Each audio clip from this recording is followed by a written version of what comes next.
Klapka 12. Čaute ľudia, vítajte u nového videjka. Tentokrát máme opäť Roblox Brookhaven, našim minisérií domčekov. Dneska máme špeciálneho hostia, moju sestru Natálku. Čus. Tak poďme rovno na to. Domček pôsobí tak veľmi moderno a pre ľudí, čo majú radi autá, alebo keď si všimnete, tak tu cez skla sa tu nachádza autičko. A hneď pri autičku sa nachádza takáto krásna obývačka, kde je trošku špatne spravený gauč, ale no nevadí. Krásna obrovská telka s pekným krbíkom.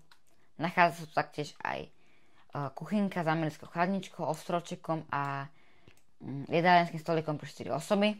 Hned pri kuchyni sa nachádza kúpeľka, kde sa nachádza vécko, umývadlo a sprcha s vaňou. Tak, ako ďalej sa presunieme na horné poschodie, kde sa nachádza Izba, ktorá je skôr tak, že pre hostí a nachádza sa tá posteľ takto v aute. a je to nádherný výhľad na celé mesto, lebo to je proste presklená celá izba. Tak ako ďalej sa presunieme do master bedroom, kde sa nachádza takáto prenádherná postielka pre 2 osoby v takomto starodávnom našom aute, nejaké gaučiky a tu sa nachádza dokonca trezor, že klikneme na ten obraz a máme tu takto trezor za stenou. Zoberieme peniaze,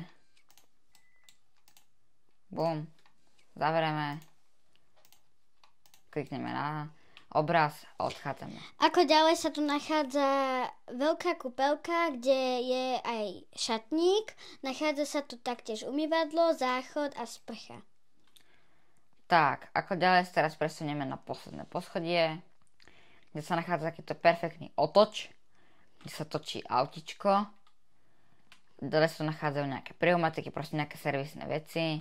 Tu sa nachádza taký menší sklad pod vstupom takto von a nachádza sa taktiež taký počítačový kútik. Tak, dúfam, že sa vám toto krátke videjko páčilo a uvidíme sa u ďalšieho videjka. Ahoj! Čus!